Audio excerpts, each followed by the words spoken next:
अब आप सुने भगवान शालिग्राम की कृपा की गाथा।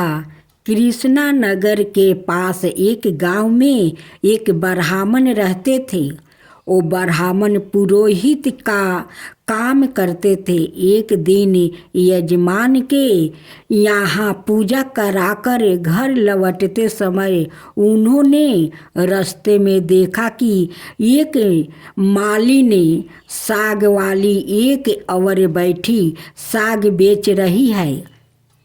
भीड़ लगी है, कोई साग तुलवा रहा है तो कोई मोल कर रहा है।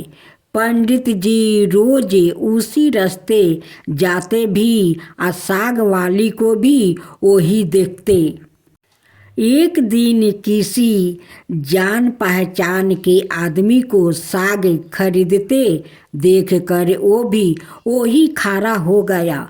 उन्होंने देखा साग वाली के पास एक पत्थर का बाट है, उसी से वो 5 शेर वाले को 5 शेर और 1 शेर वाले को 1 शेर साग तोल रही है। एक ही बाट सब तोल में समान काम देता है। पंडित जी को बड़ा आश्चर्य हुआ। उन्होंने साग वाली से पूछा, तुम इस एक ही पत्थर के बाट से कैसे सबको तोल देती हो? क्या सबका वजन ठीक उतरता है? पंडित जी के परिचित व्याकृत ने कहा, हाँ पंडित जी, यह बड़े आश्चर्य की बात है। हम लोग ने कई बार इससे लिए हुए साग को दूसरी जगह तोल कर आजमाए, पूरा वजन सही सही उतरा। पंडित जी ने कुछ रुक कर साग वाली से कहा, बेटी यह पत्थर मुझे दोगी? साग वाली बोली, नहीं बाबा जी, तुम्हें नहीं दूंगा। मैंने बड़ी कठिनाई से इसको पाया है। मेरे शेर बटखरे खो जाते तो घर जाने पर माँ और बड़े भाई मुझे मारते हैं। 3 बरस की बात है, मेरे बटखरे खो गए। मैं घर गई तो बड़े भाई ने मुझे मारा। मैं रोते रोते घाट पर आकर बैठ गई और मन ही मन भगवान को पुकारने लगी। इतने में ही मेरे पैर के पास यह पाथर लग गया। मैंने इसको उठाकर ठाकुर जी से कहा, महाराज मैं तोलना नहीं जानती, आप ऐसी कृपा करें जिससे इसी से सारे तोल हो जाए। बस तब से मैं इसे रखती हूँ। अब मुझे अलग अलग बटखरों की ज़रूरत नहीं होती, इसी से सब काम निकल जाता है। बताओ तुम्हें कैसे दूँ? पंडित जी बोले, मैं तुम्हें बहुत से रुपये दूंगा। साग वाली ने कहा, कितने रुपये दोगे? तुम मुझे वृंदावन का खर्चा दोगे? सब लोग वृंदावन गए हैं, मैं ही नहीं जा सकती हूँ। ब्राह्मणों ने पूछा, कितने रुपया में तुम्हारा काम होगा? साग वाली ने कहा, पूरे 3000 रुपये चाहिए। ब्राह्मण बोले, अच्छा बेटी यह तो बताओ, तुम इस शिला को रखती कहाँ हो? साग वाली ने कहा, इसी टोकरी में रखती हूँ बाबा जी। और कहाँ रखूँगी? ब्राह्मण घर लौट आए और चुपचाप बैठे रहे। ब्राह्मणी ने पति से पूछा, यह उदास क्यों बैठे हैं? देर जो हो गई है। ब्राह्मण ने कहा, आज मेरा मन खराब हो रहा है, मुझे 300 रुपये की ज़रूरत है। ब्राह्मण पत्नी ने कहा, इसमें कौन सी बात है, आपने ही तो मेरे गहने बनवाए थे। विशेष जरूरत हो तो लीजिए, इन्हें ले जाइए। होना होगा तो फिर हो जाएगा। इतना कहकर ब्राह्मणी ने गहने उतार दिया। ब्राह्मण ने गहने बेचकर रुपये इकट्ठा किया और दूसरे दिन सवेरे साग वाली के पास जाकर उसे रुपये गिन दिया और बदले में उस शीला को ले लिया। गंगा जी पर जाकर उसको अच्छी तरह धोआ और फिर नहा धोआकर वो घर लौट आया। इधर पीछे से एक छोटा सा सुकुमार बालक जाकर ब्राह्मणी से कह गया कि पंडिताइन जी, तुम्हारे घर ठाकुर जी आ रहे हैं। घर को अच्छी तरह झाड़ बहार कर ठीक करो। सरल हृदय ब्राह्मणी ने घर साफ करके उसमें पूजा की समग्रही सजा दिया। ब्राह्मण ने आकर देखा तो उन्हें आश्चर्य हुआ। ब्राह्मणी से पूछने पर उसने छोटे बालक के आकर कह जाने की बात सुनाई। यह सुनकर पंडित जी को और भी आश्चर्य हुआ। पंडित जी ने शीला को सिंहासन पर बैठा कर उसकी पूजा की। फिर उसे ऊपर वाले में बैठा दिया। रात को सपने में भगवान ने कहा, तू मुझे जल्दी लौटा आओ, नहीं तो तेरा भला नहीं होगा। सबरनाथ को जगाया। ब्राह्मण ने कहा, जो कुछ भी हो मैं तुमको लौटाऊंगा नहीं। ब्राह्मण घर में जो कुछ भी पात्रा पुष्पा मिलता उसी से पूजा करने लगे।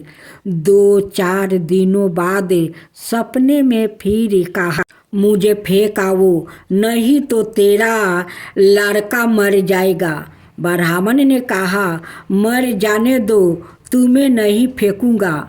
महीना पूरा बीतने भी नहीं पाया था कि ब्राह्मण का एकमात्र पुत्र मर गया। कुछ दिनों बाद फिर सपना देखा, अब भी मुझे वापस दे आओ, नहीं तो तेरी लड़की मर जाएगी।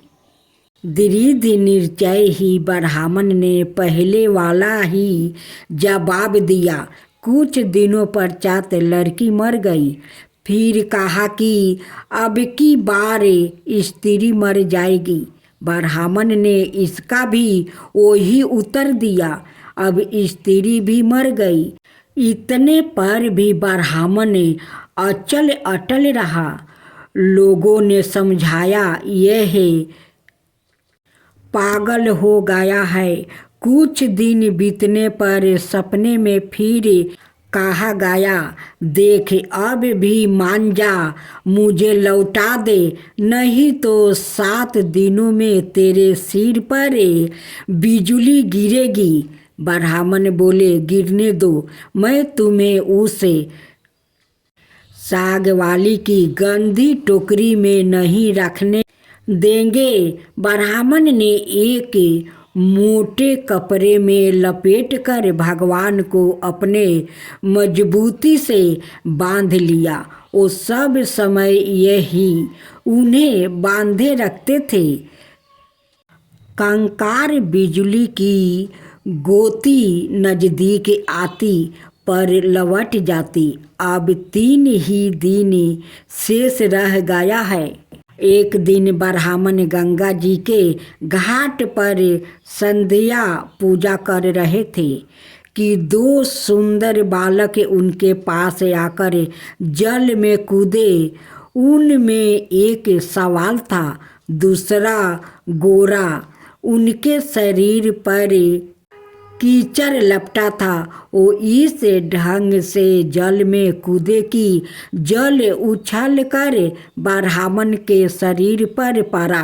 ब्राह्मण ने कहा, तुम लोग कौन हो? भैया कहीं इस तरह जल में कूदा जाता है। देखो मेरा शरीर पर जल पड़ गया है। इतना ही नहीं, मेरे भगवान पर भी छींटे पड़ गया है। देखते नहीं मैं पूजा कर रहा हूँ। बालकों ने कहा, आहो तुम्हारे भगवान पर भी छींटे लग गया, हमने देखा नहीं। बाबा तुम गुस्सा ना होना। पंडित जी ने कहा, नहीं भैया गुस्सा कहाँ होता हूँ, बताओ तो तुम किसके लड़के हो? ऐसा सुंदर रूप तो मैंने कभी नहीं देखा। कहाँ रहते हो भैया? यहाँ कैसी अमृत घोली मीठी बोली है। बालकों ने कहा, बाबा हम तो यही रहते हैं। पंडित जी बोले, भैया क्या फिर भी कभी मैं तुम लोगों को देख सकूँगा? बच्चों ने कहा, क्यों नहीं बाबा, पुकारते ही हम आ जाएंगे। पंडित जी के नाम पूछने पर हमारा कोई एक नाम नहीं है। जिसका जो मन होता है उसी नाम से वो हमें पुकार लेते हैं। सांवला लड़का इतना कह कर चल गए। लो मुरली जरूरत हो तब इसे बजाना, बजाते ही हम लोग आ जाएंगे। दूसरे गोर लड़के ने एक फूल देकर पंडित जी से कहा, बाबा इस फूल को अपने पास रखना, तुम्हारा सादा मंगल होगा। वो जब तक वहाँ से चले नहीं गए, ब्राह्मण एक ध्यान दृष्टि से उनके और आंखें लगाए रहे। मन ही मन सोचने लगे, ये कितने सुंदर है, दोनों कभी फिर इनके दर्शन होंगे। ब्राह्मण ने फूल देख कर सोचा, फूल तो बहुत बढ़िया है, किसी मनोहर गंध आ रही है। इस पर मैं इसका क्या करूँगा और रखूँगा भी कहाँ? इससे तो अच्छा है राजा को ही दे आऊँ। पंडित जी ने जाकर फूल राजा को दिया। राजा बहुत प्रसन्न हुआ। उन्होंने उसे महल में ले जाकर बड़ी रानी को दिया। इतने में ही छोटी रानी ने जाकर कहा, मुझे भी एक ऐसा ही फूल मंगवा दो, नहीं तो मैं डूब मरूंगी। राजा दरबार में आए और सिपाहियों को उसी समय पंडित जी को खोजने भेजा। सिपाहियों ने ढूंढते ढूंढते जाकर देखा, ब्राह्मण देवता सिर पर शीला बांध लिया और छाया में बैठ गया और गुनगुना रहे हैं। वो उनको राजा के पास लाया जाए। राजन ने कहा, महाराज वैसा ही एक फूल और चाहिए। पंडित जी बोले, राजन मेरे पास तो वो एक ही फूल था, पर देखिए चेष्टा करता हूँ। ब्राह्मण उन लड़कों की खोज में निकल पड़े। आग के मास्ता उन्हें मुरली वाले बता दिया गया।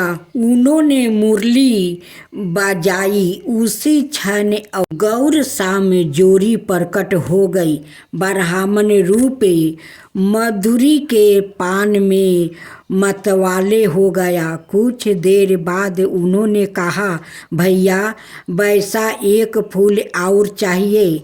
मैंने तुम्हारा दिया हुआ फूल राजा को दे दिया था, राजा ने वैसे ही एक फूल और मांगा है। गोरे बालक ने कहा, फूल तो हमारा पास नहीं है, परंतु हम तुम्हें एक ऐसी जगह ले जाएंगे जहाँ वैसे फूलों का बगीचा खिला है। तुम आंखें बंद करो। ब्राह्मणों ने आंखें बंद कर लिया। बच्चे उनका हाथ पकड़कर ना मालूम किस रास्ते से बातें ही बातें कह ले गया। एक जगह पहुंचकर ब्राह्मण ने आंखें खोली तो देख कर मधुर हो गया। बड़ा सुंदर स्थान है, चारों ओर सुंदर सुंदर वृक्ष लगता आदि पुष्प की मधुर सुगंध से सुशोभित है। बगीचे के बीच में एक बड़ा मनोहर महल है। ब्राह्मण ने देखा तो वो बालक गायब थे।